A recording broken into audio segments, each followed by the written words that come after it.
Hey CS5. Can you do a room tour?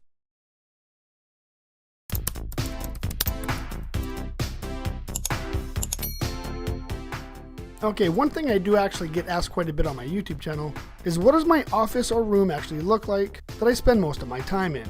Well, essentially here it is. Now I'm always constantly upgrading and rearranging everything as often as I can because I constantly want to be inspired to create something new.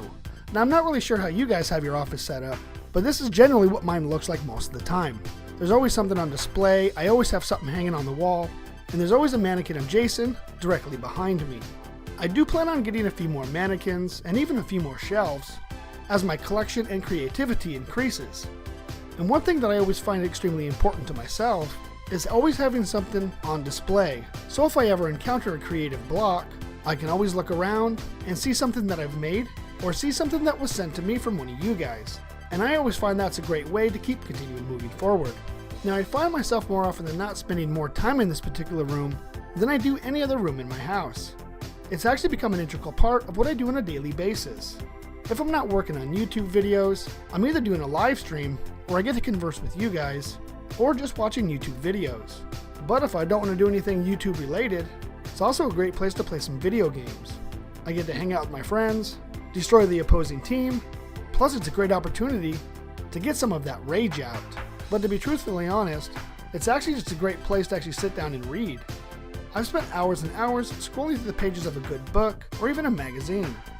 It's where I get a lot of my inspiration to make videos for you guys. Now even though I got some pretty cool stuff on display, there's one thing that's part of this room which makes me keep coming back to endure the grind. And that of course is the main protector of the video games. Without this good boy, I honestly would have no reason to actually come in here. But through and through, it's actually just a good room where I can just get away from the world. Now I know it isn't much, and I'm pretty sure your guys' rooms or even offices by far exceed what I'm able to do with mine, but I just wanted to give you guys a little glimpse of how I got mine set up and how I spend most of my day. Alright, so I hope you guys actually enjoyed the little tour of my office/room, and I will guarantee you that it's going to look a whole lot different in the upcoming months. I'm always finding a way to increase my collection or find a new decorative piece I can hang on the wall. Alright everybody, until next time, this is CS5 signing out, and I hope to see you in the next video.